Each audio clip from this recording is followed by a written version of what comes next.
بسم الله الرحمن الرحيم. الحمد لله والصلاة والسلام على رسول الله وعلى آله وصحبه ومن والاه. اللهم لا علم لنا إلا ما علمتنا إنك أنت العليم الحكيم. اللهم وتب علينا إنك أنت التواب الرحيم. سبحانك لا نحصي ثناء عليك أنت كما أثنيت على نفسك. أنت المقدم وأنت المؤخر وأنت على كل شيء قدير. أعوذ بالله من الشيطان الرجيم. بسم الله الرحمن الرحيم. والعصر إن الإنسان لفي خسر إلا الذين آمنوا وعملوا الصالحات وتواصوا بالحق وتواصوا بالصبر.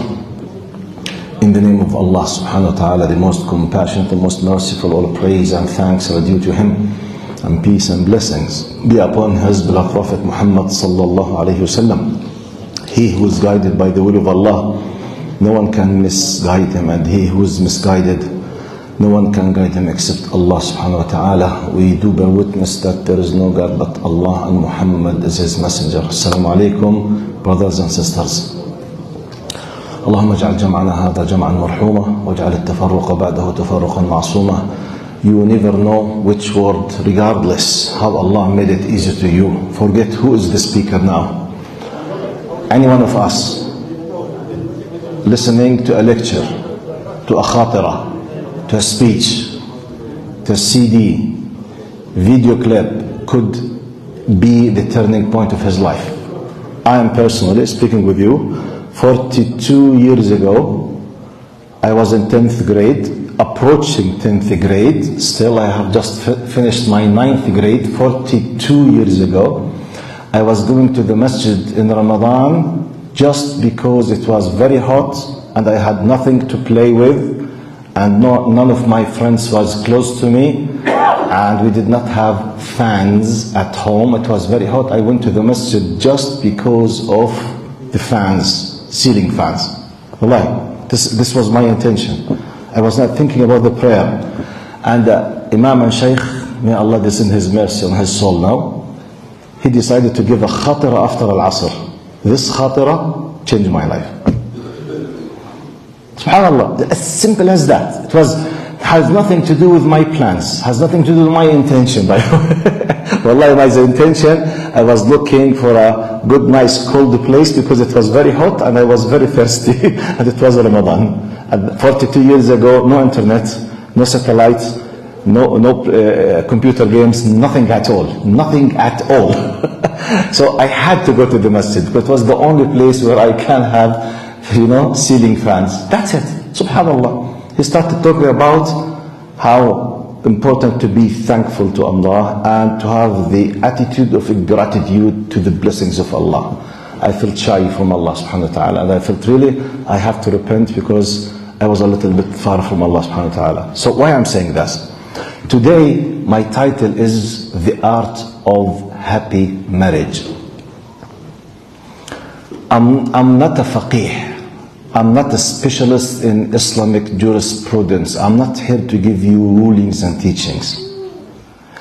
I'm here to talk about one of the biggest things. If we are able to fix it, we will fulfill the will of Allah on earth.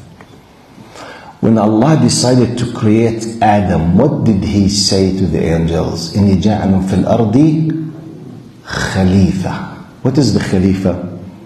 Successive authority, which means a group of human beings keep successive holding the commandment of Allah till Allah decides to end the existence of humanity.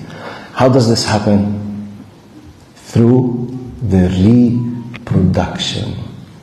What is the institution which is in charge of the reproduction in Islam?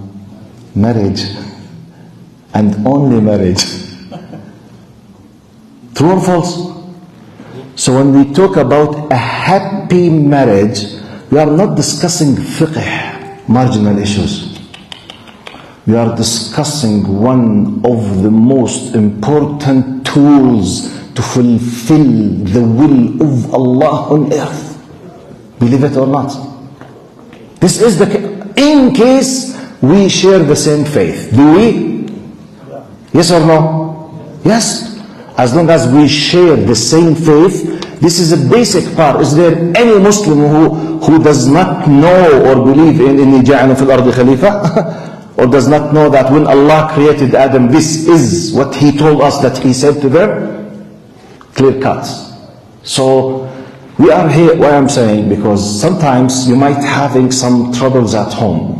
My wife, my husband, my husband, when you know the big role that you are in, you will have how to deal with the issue. So, under this big, huge, serious, important, genuine idea, let's start. Now, I will be sending an encapsulated messages because the topic is huge. Normally, in my workshops, this topic, if I want to give it, to convey it in my way, it takes from me 36 hours. So I have now 40 minutes. So, can you imagine? So it's just quick encapsulated messages.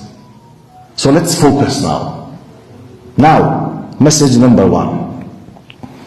There are no magic solutions. What? We are not magicians.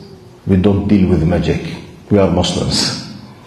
We deal with divine law, divine order. We deal with ahkam shari'iyya. We deal with regulations, sharia teachings, Islamic rulings. What does this mean? This is my first message.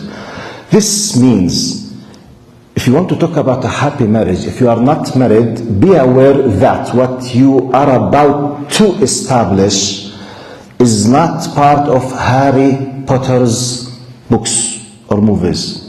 There is no magic stick. Kalas. Oh, hooray. No. You don't have it. There is a law by Allah. Allah laid down what we call Sunan Kawniyya, divine laws, regulations. If you want to have the fruit of an apple, you need to put the seed. The seeds takes years so that you can enjoy the first fruits. True or false? If you would like to enjoy having a son, even if you are the best person on earth, you can't have a son if you are not married. So, if I kept on, Ya Allah, Allahumma arzuqni waladan salihan. Ya Allah, give me a righteous son. Someone said, excuse me, are you married? No. But how come? Ya Sheikh, alayhi Allah. No, Habibi. This is an idiot mentality of dealing with things. Allah designed this universe based on laws and regulations. Taban, Allah is able to let, this is called miracle. This is called karama. We are not discussing karamas and miracles now. It happened just by the decision of Allah in a specific limited situations. Allah decided to take the naqa, the she camel for the people of Salih out of the rock. Taban, Allah is able. But the normal law, you want a son, go and ask the hand of a righteous woman and be married, wait for 9 months, maybe 8 months, maybe 7. Less than that, most likely you will not have a normal child. This is the law of Allah subhanahu wa ta'ala. It's very normal. So when we talk about a happy marriage, we need to know the law, the regulations, the teachings, the rulings, the main guidelines. Type, what's next? If you apply as much as you can from laws, teachings, you will achieve as much as you apply. Like, for example, I want to have the best apple fruits. Take all of the advices of the world of agricultural plantation. Give the water on time. Protect your trees from the very cold weather. Put all kind of fertilization. Take care. شو اسمهم المبيدات الحشرية بالإنجليزي؟ Pesticide. Pesticide? Use this thing that he said, okay? You need to take all of these precautions and you have done your best. After that, most likely, inshallah, by the law of Allah, you will have the best fruits. But is it possible to throw the plant of the apple tree and without doing anything a fruit could come? Yes. But the one who did his best with all of precautions most likely will have the best better than you. Do you agree with me? So let's have a common logical sense based on our understanding of the law of Allah subhanahu wa ta'ala. This is the first message. Second message. What is the main purpose of marriage in Islam? Very quickly. It's part the reproduction to fulfill the duty of worship. In وَمَا خَلَقْتُ الْجِنَّ وَالْإِنسَ إِلَّا لِيَعْبُدُونَ.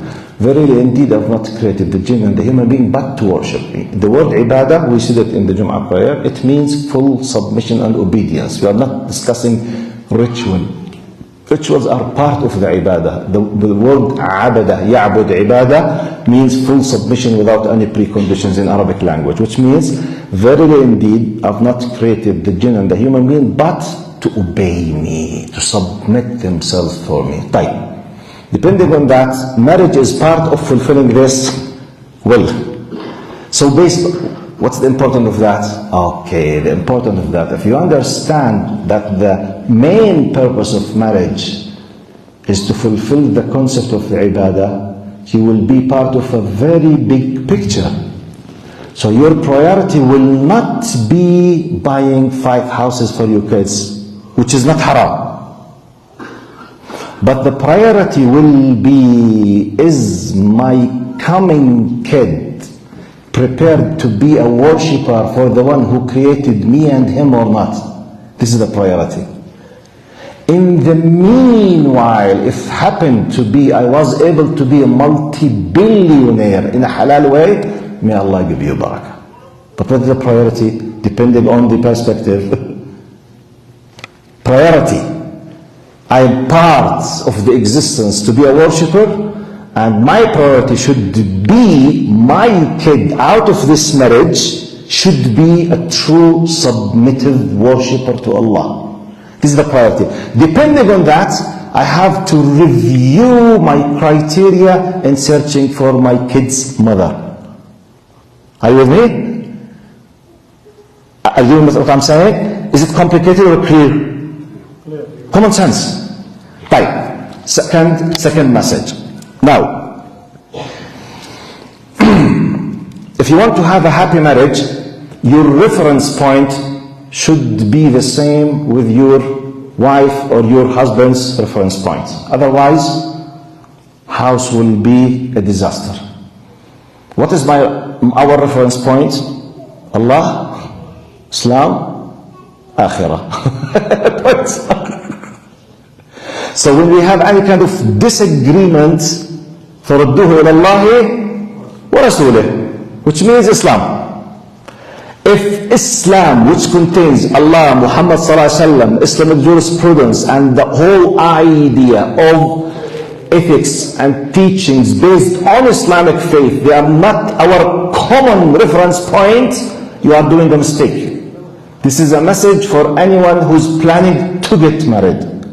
If you have already, you are married, and maybe my talk will help you to discover the gaps. And you can fill any gap, by the way, no problem. Anything can be fixed, no problem. But understand the law correctly, no problem. Maybe I'm someone without any kind of diseases.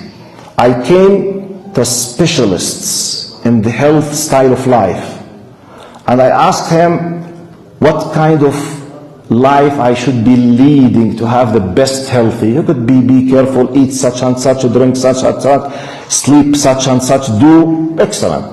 What if I have some kind of chronic diseases? Is it khalas? I'm just waiting for death? Or can I fix some of my problems? I can. I can stop eating carbs. I can start walking. I can decide to go to the gym, and I can decide that I don't want to do anything. Okay, face the consequences, Habibi.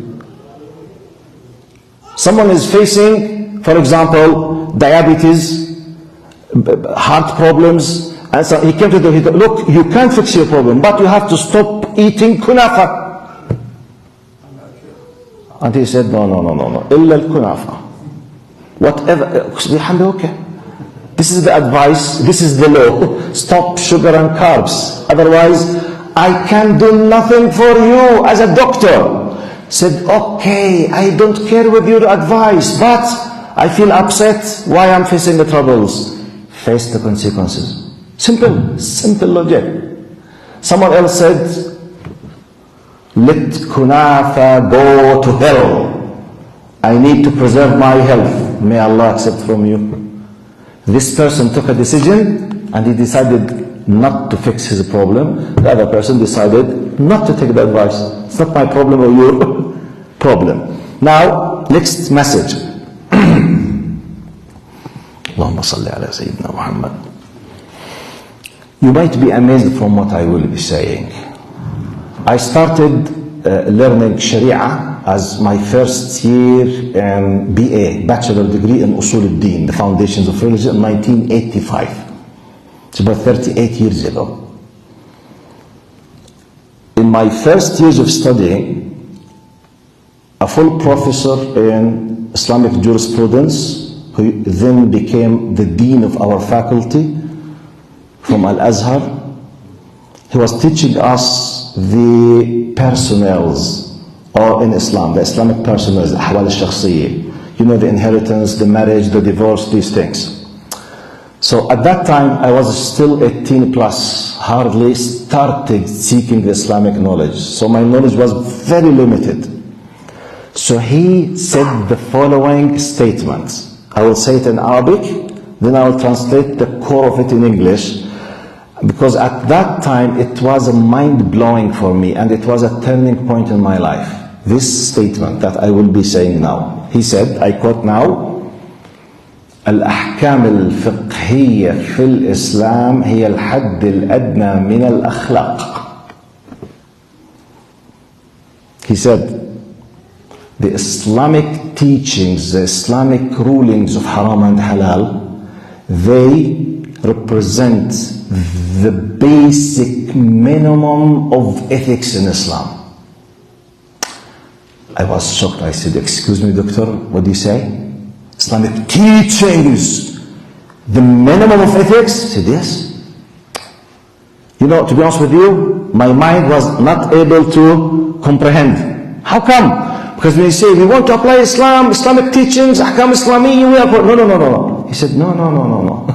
This is the minimum of ethics. Later on, when I started reading and attending lectures, and I myself starting to focus on the meanings, I came up with the understanding. I said, La ilaha illallah, how true this statement was. What's the meaning? The meaning that when we discuss fiqh, Islamic jurisprudence, we are discussing the fence, the borderline in which if we pass it, we are going to a disaster. That's why in Islam, in marriage, we don't discuss teachings and huquq and wajibat. This is for the people who are fighting. Before going to the fight, this is what prevents you from being violent and aggressors. In marriage, we discuss ethics. We discuss tolerance, love, respect. Close your eye. Okay? Don't be nagging and these things. We don't discuss haqqi haqqak. Fight. This is an MMA session between husband and wife. Not, you know the MMA. Martial arts. Fighting. This is not marriage. So in our session, we will discussing how a happy marriage basically does not consist on my right, your right. Secular, liberal, feminist way, not Islamic. So be careful about that, because many of our kids and many of our wives and the husband and wife, they became influenced and brainwashed indirectly. What is your right? My right? My haqq? Your haqq? Your duty? You have kada. You are discussing the bare minimum now. You are about to go to the fight, which is not Islamic. So we need to understand this. But next message. Now,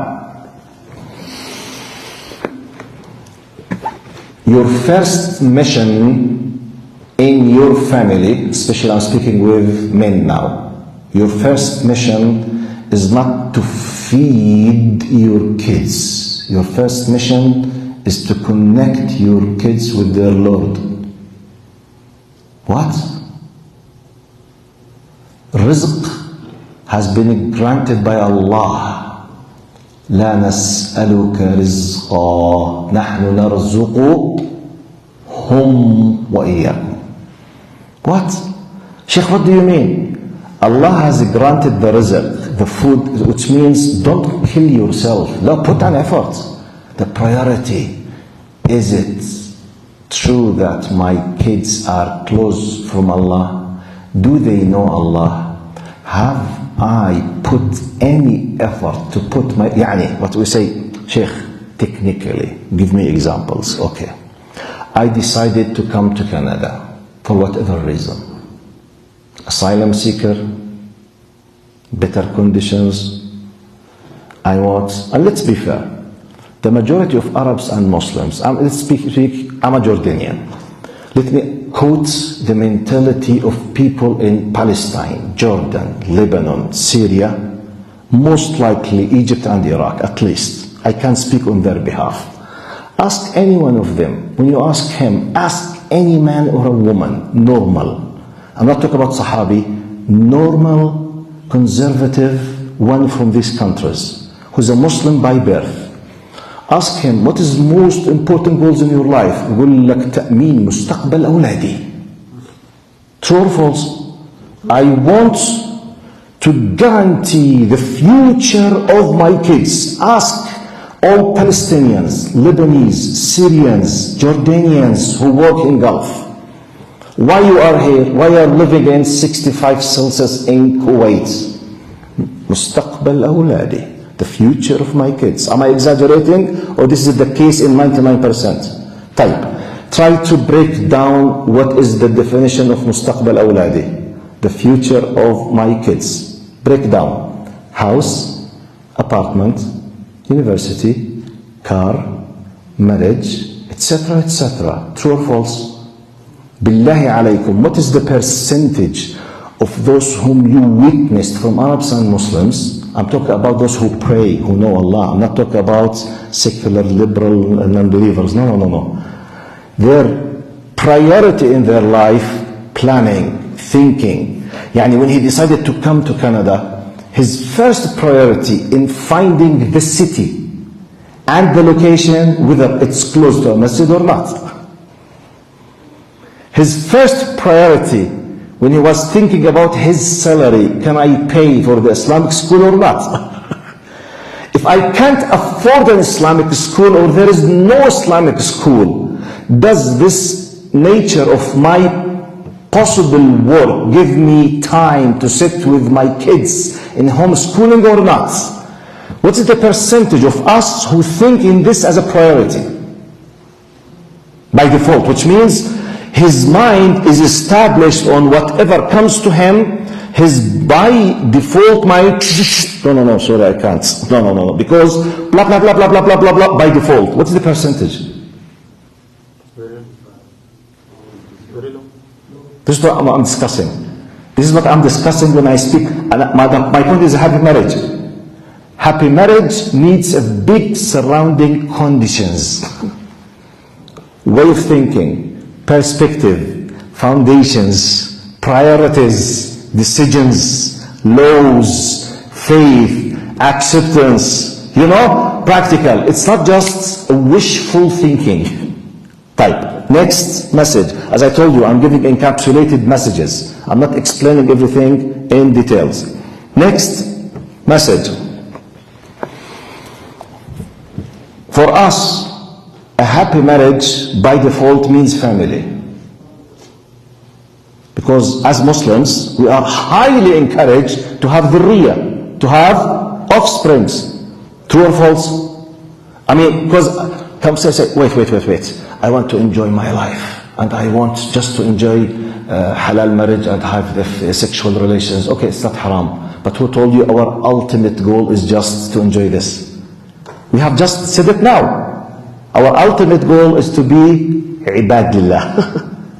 One of the way we fulfill it, going to the institution of marriage.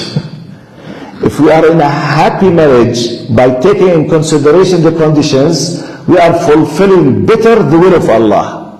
So therefore, to plan as ummah, just to live alone, to enjoy my life with my wife, is not part of the ultimate Islamic thinking. A family is a by default thinking. Is it acceptable for some people to think to have a wife or a husband without kids? As individuals, it might be acceptable, but as a decision, as a norm in the ummah, it's very dangerous, unacceptable. Because otherwise, who will be holding the message to humanity of Islam? Who? And this is the problem of the West, by the way. Do you think many Western countries, they are welcoming, in some cases, refugees just because of the human rights? Seriously. Do you think France and Britain, Germany, they are welcoming refugees just because of the human rights? Do you think so? Or you have an idea? What could be one of the main reasons? Population. No population. No workers. No worker. No youth. No men. Who will run the factories? Who will do the infrastructure of the new houses? Who will pay the tax of the retired, people? This is one of the main reasons. But okay, let's go and analyze why they have reached to this result. Yalla, go back tens of years back. When they decided to be secular, detach religion from life, from state. Okay, then we became individualistic, liberal society. My priority is myself, my desire. If you come and analyze an average European person, nice, good. What is the priority? To lead a happy life. What is happiness? Enjoy good salary, good, nice, beautiful girlfriend, good, nice car, very beautiful weekend, going to a pub, have a very nice drink, enjoy a movie, go and sleep with your girlfriend, enjoy some drugs if you can, or you are allowed to do so, with some kind of weeds, go and sleep, wake up early, Monday morning, go and work, pay tax, enjoy the bankers. When death comes, may Allah be with you. The story is finished. We Muslims do not accept this perspective, simply. That's why we are not welcomed. Because we have a big alternative of happiness. We have much more beautiful alternative. We have nice family, but it needs conditions. Nice family based on the idea, it's not just women must respect men. That's true. But men must be men. No porno sites. Lower your gaze. Respect the qiwama. We have the qiwama. That's true. What is the qiwama? Qama ala al-amr. Caretaker. Holding responsibility. Which means by default, look, when we speak about qiwama, for example, the understanding. Qiwama means he's in charge. He's responsible. Responsible means what? Have full ultimate authority for the sake of authority? Or responsibility means take care. Which means, if your wife is angry, screaming as part of her nature, 5 kids, you yourself, you have a football team of kids, you want. This means your wife will be very nervous 24/7 because she's taking care of your 12 kids.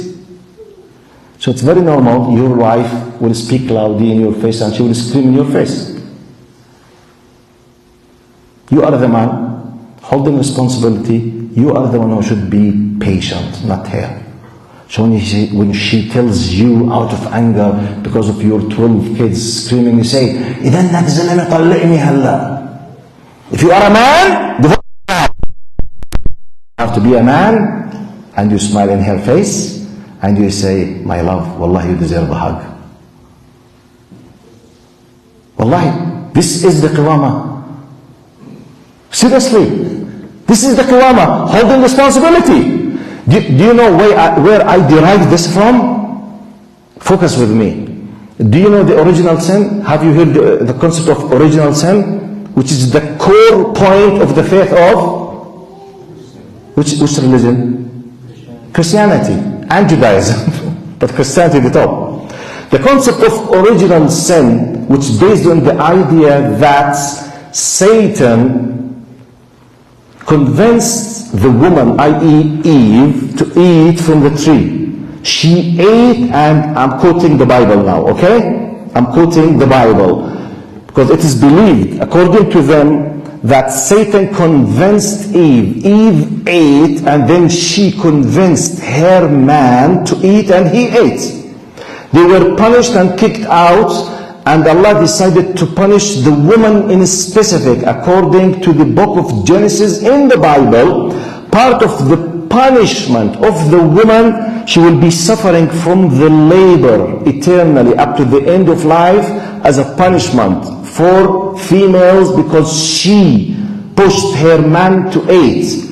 Now, it has been developed through many historical things in Christianity that this original sin is inherited. So according to Christianity, we are born sinful. Okay? So to be cleansed from your born sinful, you have to believe that God has decided to incarnate in the body of a human being. Therefore, they believe that Jesus Christ is God's incarnate, or God in a human form, regardless, which is called Trinity. Now, if you believe that this God was crucified on the cross for the sake of redeeming you from the original sin, you will go to the heaven, okay? Now, the whole idea of crucifixion and believing in the crucified God or Son of God is based on the idea of... Are you with me?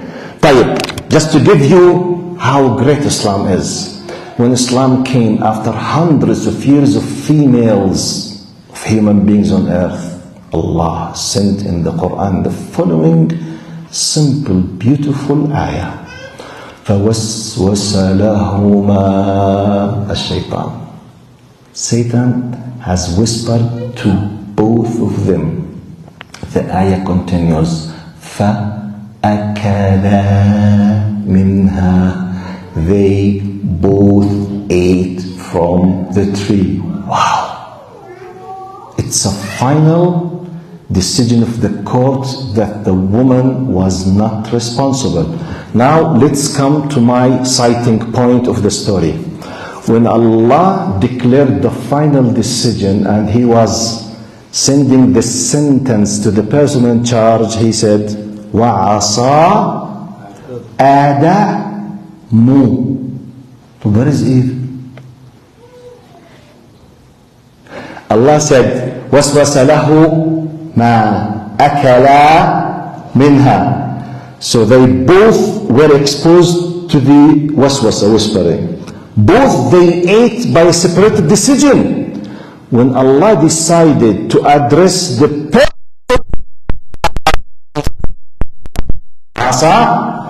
Adam, in what we call in the shade of understanding the ayah, في ظلال فهم الآية, as if Allah is telling us, it's my words now, okay? Not the Quran, my words.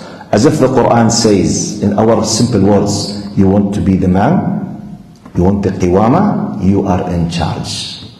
It's your responsibility. Because if you said no, nothing will happen. If you said yes, you have responsibility. That's why sometimes a mistake might happen by any employee in a big ministry, the minister immediately resign. Why? Because he is called what? Mas'ul. Person in charge. La ilaha illallah. So this is how we understand the concept of qiwama in Islam. How many Arabs understand qiwama? Technically, practically, to the best of your knowledge. Technically, how they understand it? Authority, violence, power. Really power. Misusing of the power, technically, practically. That's why we need to understand our Islam.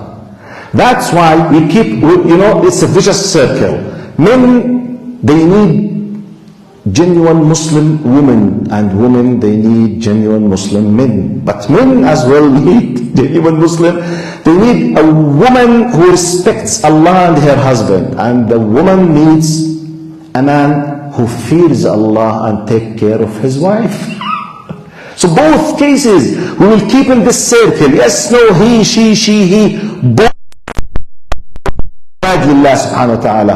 You respect Allah, she respects Allah. Both you will have happy marriage. So this is the message. Now another capsulated, very quick message. I'm giving you, like as I called it, encapsulated messages about laws, regulations, ideas, concepts. I'm not giving anything in full details because the time is very limited. Now, another message. Your possible, God forbid, but it's possible, your poor choice or bad choice 10 or 15 years ago in choosing your spouse, if I'm addressing you as a man or you as a woman, I think you have sisters listening to us, huh? Yeah? Your poor or bad choice 10 or 15 years ago, please don't blame Qadar and Allah on that. It was your choice. You might have made a mistake. Yes, let's fix it. You know why I'm saying that? Because some people, for whatever reason, we see, by the way, part of my job in my life here in Canada, back in Jordan, I used to be a university professor. I'm just an academic who teaches at university. Here, part of my basic job that I do family counseling and marriage counseling in specific. So I receive tens and hundreds of cases. So when we receive a case, they are married since 17 years. She is at our office crying, complaining that he does not fear Allah when he's dealing with her. When you ask her a simple question, when you decided to get married home, have you asked about his deen? No. Did you care whether he goes to the masjid? No. May Allah be with you. Maybe she has repented now, no problem. But do you want me, the Shaykh, in a magic solution? You have decided to marry from a husband who does not pray, who does not care of Allah himself, to care about me, the Shaykh in the masjid? You got my point? So do you think that I have I don't know, ruqya? Khalas, Shaykh, can you do ruqya for my husband? For what? Because he's a very bad husband with me. La hawla wa la quwwata illa billah. Wallah, maybe 10,000 ruqya will not work with him. Because he himself does not care with Allah subhanahu wa ta'ala. But you can fix it. You can fix it. But you need to know the full system and to go through. Like me, that's why I said, for example, like if I made a bad choice and I discovered that I have a very serious health conditions in my body, and for example, I was warned that I'm a pre-diabetic. Be careful. At any moment, you'll start having the insulin injections, which really will affect your life. So be careful. What shall I do? Stop the carbs, walk half an hour every day, do such and such, whatever. It's your decision. You can fix. But you will pay the price. You have to pay it. طيب, another message. Allahumma salli ala Sayyidina Muhammad. From the very beautiful regulations that we need to know to have a happy marriage, to have a good idea about حقوق and wajibat, duties and rights. We are living in a very very tough, secular, liberal world. So most of the time, people in general, they keep talking about rights. But what about the duties? It's your right to do such and such. No, it's my right to. But what is your duty? So as a Muslim, if you want to have a happy marriage, before doing anything, before judging your spouse, ask yourself the following question. Am I someone who is looking fairly to the duties like the rights? If not, fix your problem. If yes, at least we have solved 50% of the problem, which is yourself. Now, if you started to be fair in rights and duties about yourself, easily you will be a high ethical person. You will be accepted by the other part, which is your spouse, your husband or your wife. Because one of our biggest problems, many of us, we said the people, they keep thinking about their rights, but no one discusses the duties. And this is the beauty of Islam. Yes, I have rights, definitely, but there are duties as well. Right. Next message.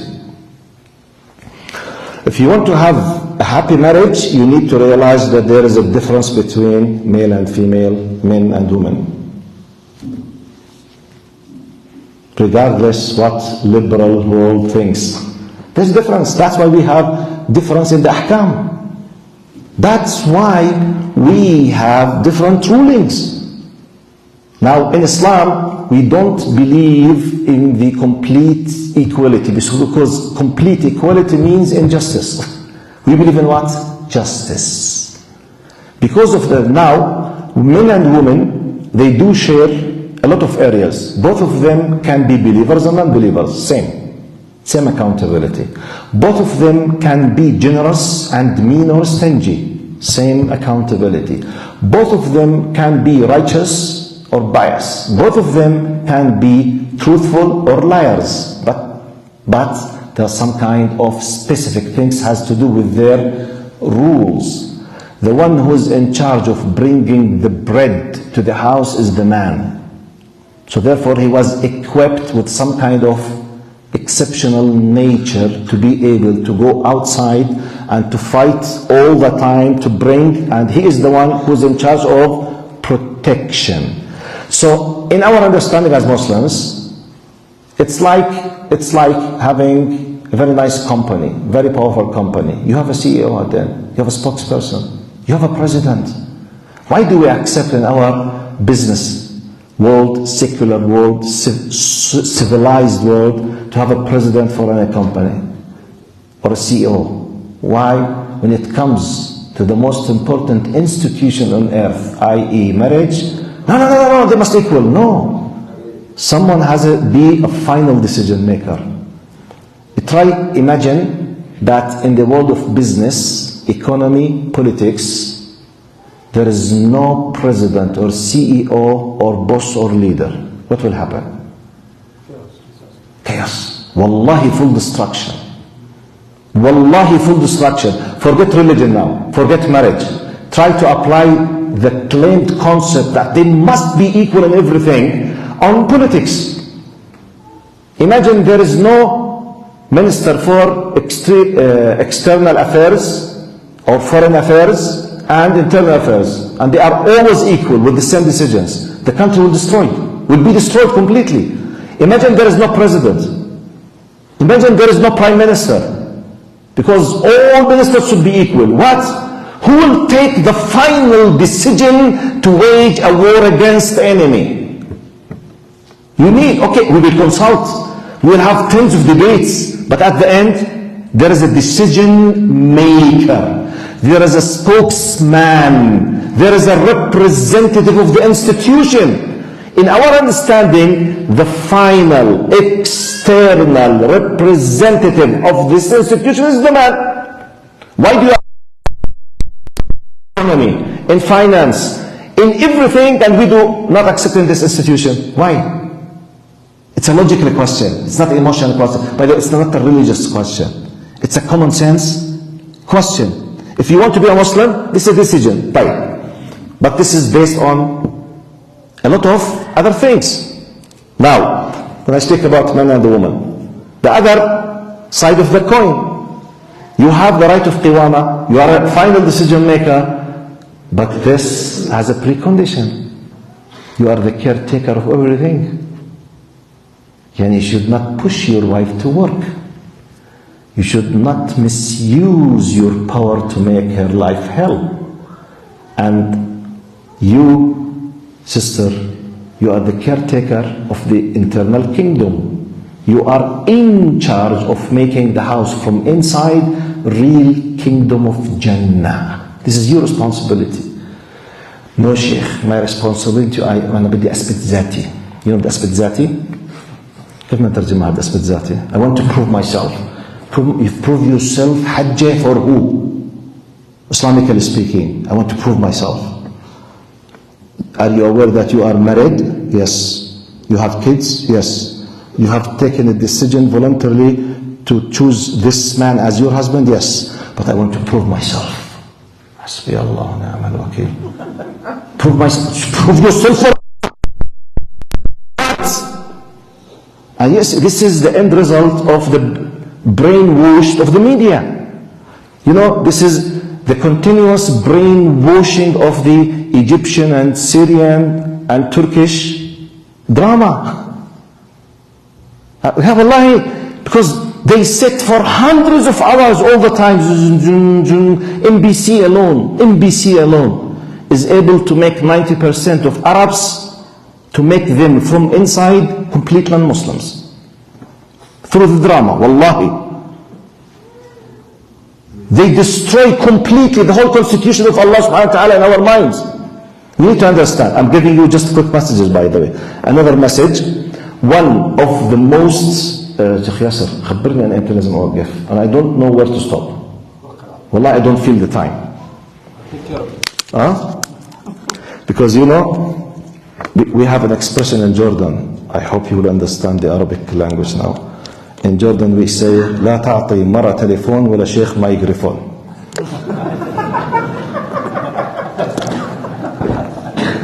Untranslatable. Both of them, they are a disaster. التليفون مع المرة والميكروفون مع الشيخ. Both of them, they don't stop talking. So it's our weakness point. اللهم صل على سيدنا محمد. Now, the other very quick message, and I might maybe have two messages. I will choose out of, I put about maybe 15 to 20. I will choose another two, maybe I will stop inshallah. So just an example. The importance of the healthy communication. From my experience, as someone who is practicing Islam since 42 years, as someone who is dedicated to learn and teach Islam and sit with people in masajid and says, Alhamdulillah, I have visited 30 countries in my life, about 300 cities, and I taught in 12 countries, and I lived in 5 countries. So I spoke with thousands and thousands and thousands and literally of Muslims. When I come to the problem of houses, families, marriages, if I'm not exaggerating, number one problem in my estimate, especially the Arab world, I can't say all Muslims, but definitely Arabs, lack of communication. They don't talk. They don't speak. They live as Romeo and Juliet before engagement. After marriage, they are two robots. She works at home like a robot. He works outside home like a robot. It will end up as a very empty institution. They will start fight and they don't talk. And I'm talking about healthy, high, ethical communication on daily basis for hours. What do I mean by this? One of the best, most important, genuine reasons to have a happy marriage, you have to put high priority. The one whom you have chosen, or you have chosen to be your partner, your spouse, should have the highest percentage of quality time in your life. Please take a decision. If you did not listen to anything I have said since the very beginning, delete everything, just take this one. Highest percentage of quality time, discussion, sympathizing, listening, discussing, arguing, debating, call it whatever you want. Time of healthy communication based on respect, sympathy, understanding, trying to understand, discuss, agreement, disagreement with high ethical level of disagreement. If this is the base, believe me, wallah, with the intention that this should be done for the sake of Allah, you will have the best happy marriage even if you have a problem every day. Even if you have disagreement on an issue every day, yet you will have a happy marriage. Because simply the tool, the methodology is the best to reduce whatever happens, whatever comes to the minimum. Why? Because you speak. Now, one of our disasters, we've been trained and brainwashed that we control ourselves. We communicate nicely with everyone else outside, at work, in the street, we smile. If you have troubles with customers, if you are working, customers, yes sir, yes, sir, thank you, yes sir, thank you. We smile. طيب, I went at home, كشرة. شو الكشرة بالإنجليزي صحيح؟ frown. كشرة. طبعا Arabs, they are specialists in this. اللهم صل على سيدنا محمد. Especially, I can't be proud of it, but Jordanian, they are on the top. يعني والله, unfortunately, this is true. You're proud of what? هيبتنا كشرتنا شيخ. يعني لا حول ولا قوة إلا بالله. يعني I have to admit, we have this problem. Wallahi, we have it. Seriously, we have it. We have it at homes. The husband, they don't speak, they don't sit, they don't smile, they don't listen. Many of them, they say, يا شيخ أنا فاضي يا زلمة, أنا مشاكلي برا, أنا فاضي للنسوان. What? This is not niswan, this is your wife, حبيبي. ها؟ sorry. Translate. كيف أترجم نسوان وحبيبي وما شاء الله. والله untranslatable. أصلا our sisters, they don't like the terminology niswan. But I'm saying what they say in our accent, they say. I mean, my point, I'm talking about very important, healthy, faith-based, ethical, respect, communication between husband and wife. I tell you, after 42 years experience of sitting with people, they have problems. Number one, lack of healthy communication. At homes, I'm talking inside homes, outside, for many reasons, because of the salary, because of, we might be using hypocritical attitude. I'm talking inside home, because khalas, that's my house, I don't care. No, we have to care, especially between husband and wife. Number one, if this problem is solved, everything else is marginal. In the base of the big picture that I'm trying to portray. You know, that I have highlighted from the very beginning. Now, let me finish, choose one out of 7. Allahumma salli ala sayyidina Muhammad. Okay. I put like a quick title here, which is, I call it, be careful from the destructive behaviors in the happy marriage. Be careful. Give you an example, what do I mean by, in Arabic they call it احذر من مدمرات الحياة الزوجية. Be careful, be aware not to fall into the trap of destructive behaviors. Very quickly, give you examples and I will finish inshallah. Example number 1. قال إبراز العيوب وإغفال المزايا, highlighting the defects and ignoring the advantages and the good things. If you want to have a happy marriage, don't keep, this is called the eye of the fly and the eye of the bee. Do you know this example? They use it. They say, you know, bees and flies, both of them, they are insects. When they fly, they have nearly the same size. They fly in the same level. Flies, they keep looking to garbage. Bees, they look to what? Flowers. Subhanallah. Bee and a fly. Oh, flowers, garbage, rubbish. Flowers, garbage, rubbish. She decided to focus on flowers. What's the example? You as a husband, you as a wife, keep focusing, or don't focus on the defects points. You've done such, you said such. Yeah. This is a golden rule between two spouses and between you and your kids as well. Don't focus on the defects. Highlight the good, nice things. Golden rule. Second one, example. Don't keep silent about problems until they get worse.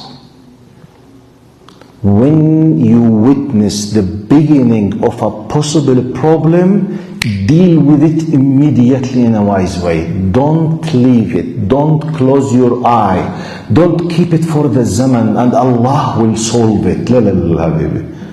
She's complaining about something. He is complaining. He is giving you an indication. I feel unhappy because of this. Don't ignore it. Second time, don't ignore it. Don't ignore it. Please, please give the priority. Because when the disaster happens, you might not be able to go back to fix it. This is another golden rule for a happy marriage. Always chase and follow. Whatever happens, solve it at the very beginning before it becomes worse. And another one, metaphorically, we say from the magical keys that solves 95 up to 98 of the problems. Do you know what is it? Apologize. Say I'm sorry. By Allah, I ask you, what is the percentage of Muslim and Arab men when they know that they have done a mistake, they say sorry? For their wives in specific. This is my question.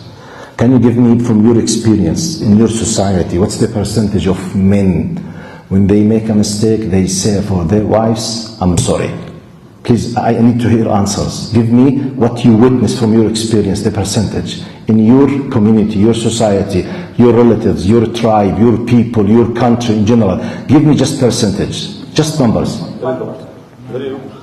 Give me numbers. 5%. Come? 5%. 5%. 5. 2. 9. 90? 90% in your community, they say, sorry? Men for the hair wife, short their wives. I mean, may I ask which country you are from?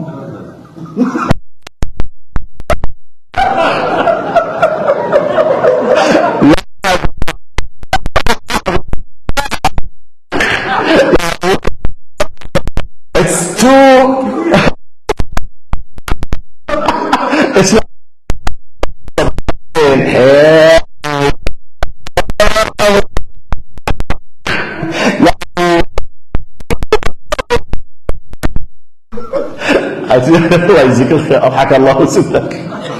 Seriously, 9%. What do you think?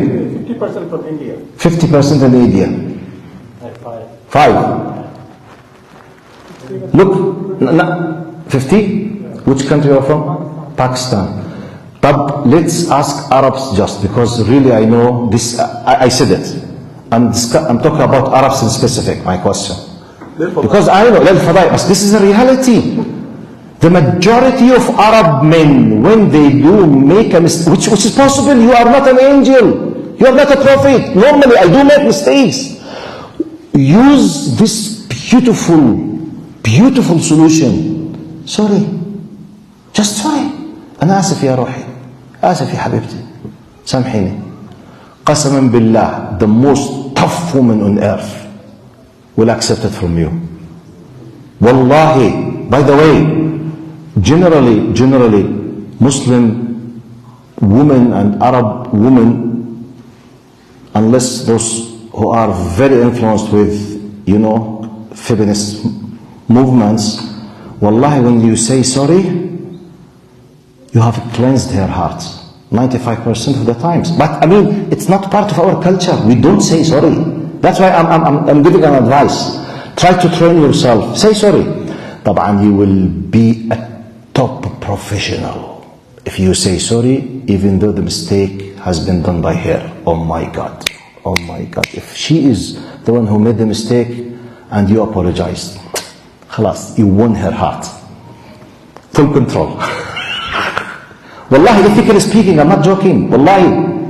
But this is, simple things. Because we are talking happy marriage. One of the golden keys, say sorry. But what if, more than that, I made a mistake? Sorry. Smile. Hug. Dinner. Gift. Wash the dishes.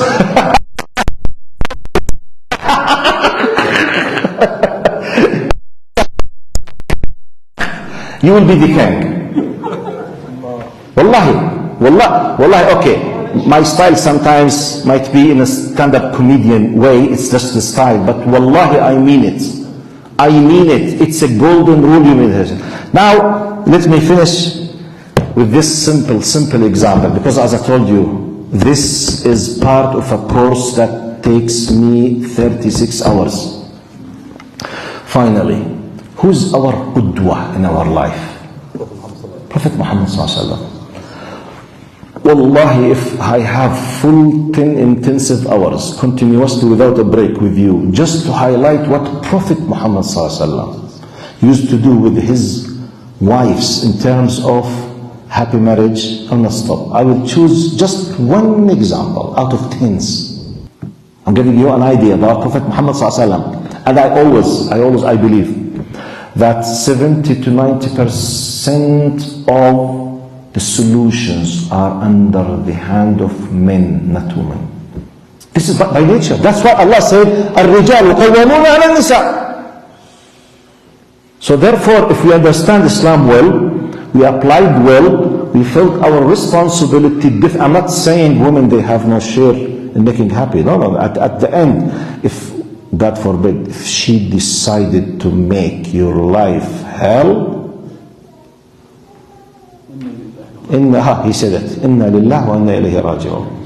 But I'm assuming that a Muslim is looking for a true Muslimah, and a Muslimah is looking for a true Muslim. So both of them, they have the same reference. They have miscommunication. Okay, we know how to solve it. They have misunderstanding. We have ethical standards. They have come down of whatever, this kind of misses, okay? Misjudgment, misunderstanding, miscommunication. Everything will be solved because we have a bigger goal, the worship of Allah. Imagine if our big slogan at home was, we must all go together to Jannah. We will be able to minimize any kind of dispute or problems. By this, you will have definitely a happy marriage, inshallah. May Allah accept from all of you. Jazakumullah khairan for being an excellent listeners. Barakallah fikum. I think Dr. Yassi want to ask something. I finished. Assalamu alaikum. One last point that I felt. Afdal. Because I want you to say it, yeah. Okay. Maybe some of us here have needed maybe a golden advice to the case that I'm being married for 15, 20, 30, 50 years, and I didn't make a bad choice in the beginning. I did not marry the righteous husband. My dad took a decision, or I was very young to know this, what you're saying, and now I want to fix my life. Whether a woman or a husband who chose his wife just because she was beautiful, just because she was from a good family, or she was very educated, and did not focus on her deen that much. Now